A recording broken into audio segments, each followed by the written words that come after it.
السلام علیکم۔ آج ہم Pakistan global and financial weekly plus کے تازہ شمارے پر ایک نظر ڈال رہے ہیں۔ مقصد یہ ہے کہ پاکستان کی معیشت اور عالمی سطح پر جو صورتحال بن رہی ہے اسے ذرا سمجھیں۔ ہمارے پاس کافی کچھ ہے، مالیاتی اعداد و شمار، جیو پالیٹکس، کمپنیوں کی خبریں، تو ایک طرح سے اس ہفتے کا خلاصہ۔ تو شروعات کرتے ہیں بڑی تصویر سے۔ عالمی سطح پر کافی تناؤ نظر آیا۔ افغانستان پاکستان سرحد پر جھڑپیں اور دوسری طرف وہ چین امریکہ والی تجارتی کشیدگی پھر سے گرم ہو گئی۔ جی بالکل۔ امریکہ نے 100% ٹیرف لگائے چینی اشیاء پر اور جواب میں چین نے امریکی جہازوں پر فیس۔ ہاں، یہ تو کافی سنجیدہ معاملہ بن گیا۔ اور اس کا اثر فوری طور پر عالمی منڈیوں پر، ایک گھنٹے میں کہتے ہیں $7 ارب کا نقصان۔ جی۔ اور کرپٹو مارکیٹ میں ایک ہی دن میں $19 ارب کی شرطیں وہ ختم ہو گئیں۔ جی ہاں، لیکویڈیشنز ہوئیں، بہت زیادہ اتار چڑھاؤ تھا۔ تو یہ جو عالمی جھٹکے ہیں یہ پاکستان تک کیسے پہنچ رہے ہیں؟ کیا اثر ہو رہا ہے یہاں؟ دیکھیں، یہاں صورتحال نا تھوڑی دلچسپ ہے۔ یہ عالمی اتار چڑھاؤ تو ہے ہی، ساتھ میں اندرونی چیلنجز بھی ہیں، جیسے وہ TLP کے احتجاج وغیرہ۔ ان سب کے باوجود تصویر ملی جلی سی ہے۔ اچھا، کس طرح سے؟ ایک طرف تو دیکھیں ورلڈ بینک ہے، انہوں نے سیلاب کے اثرات کو دیکھتے ہوئے مالی سال 25 کے لیے پاکستان کی جو شرح نمو کی پیش گوئی تھی وہ کم کر دیے، 3.1% سے گھٹا کر 2.6% کر دیے۔ اوہ، یہ تو کافی کمی ہے۔ جی، یہ ایک تشویش کی بات تو ہے، لیکن دوسری طرف IMF کو دیکھیں، انہوں نے ٹیکس وصولی کا جو ہدف تھا اس میں رعایت دی ہے، تقریباً 160 ارب روپے کم کا ہدف ہے اب۔ اچھا۔ اور ساتھ ہی اگلے مالی سال یعنی FY26 کے لیے وہ 3.4% شرح نمو کی امید بھی ظاہر کر رہے ہیں۔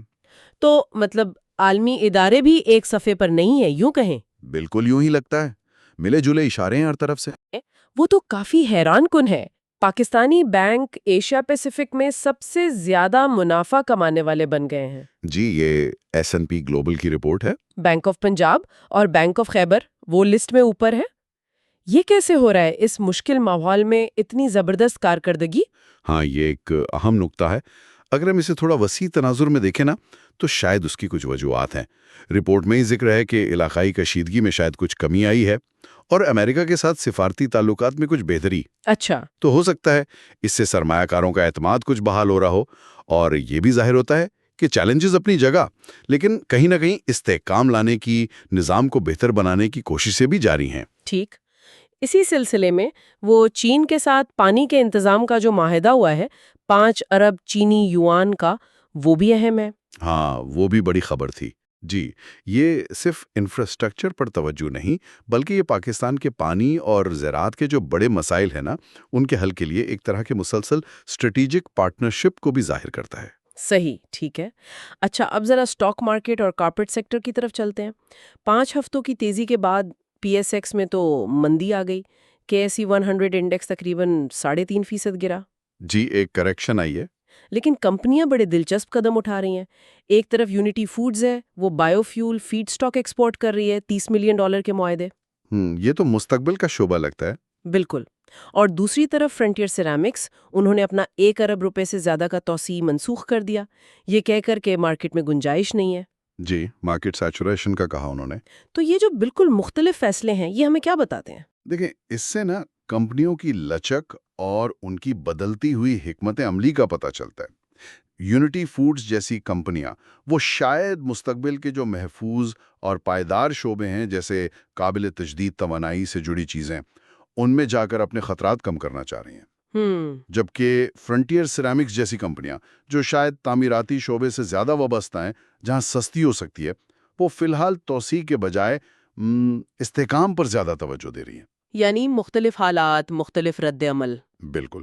معاشی دباؤ کا سامنا کرتے ہوئے کمپنیاں الگ الگ راستے چن رہی ہیں۔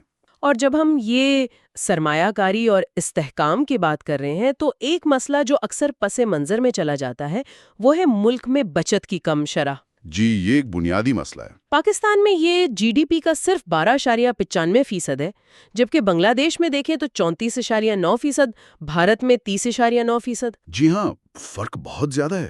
تو کیا یہ کم بچت ہمارے طویل مدتی استحکام کے لیے ایک بڑی رکاوٹ نہیں ہے؟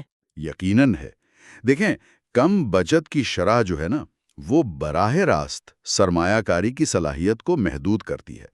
جب آپ کی اپنی بچت کم ہوگی تو ملک کو ترقیاتی منصوبوں کے لیے یا معاشی جھٹکوں سے نمٹنے کے لیے باہر کے قرضوں یا سرمایہ کاری پر زیادہ انحصار کرنا پڑتا ہے۔ ہم تو یہ جو طویل مدتی معاشی خود انحصاری ہے، اس کے لیے تو یہ یقیناً ایک بڑا چیلنج ہے۔ تو خلاصہ اگر کریں تو یہ ہفتہ کافی ملا جلا رہا ہے۔ ایک طرف عالمی تناؤ، اندرونی دباؤ، سیلاب کے اثرات، کم بچت جیسے چیلنجز، جی، لیکن دوسری طرف بینکنگ سیکٹر کی زبردست کارکردگی، چین کے ساتھ اہم معاہدے اور کمپنیوں کی جو نئی حکمت عملی ہیں، یہ مثبت اشارے بھی ہیں۔ بالکل۔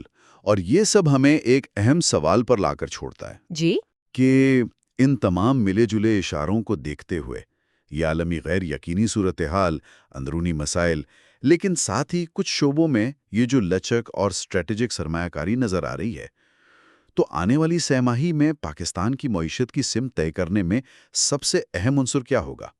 کیا یہ عالمی حالات میں کوئی بہتری ہوگی، یا ہماری اپنی اندرونی پالیسیوں کا تسلسل، یا پھر نجی شعبے کی اپنی ہمت اور جدت ترازی؟ یہ میرا خیال ہے سامعین کے لیے سوچنے کی بات ہے۔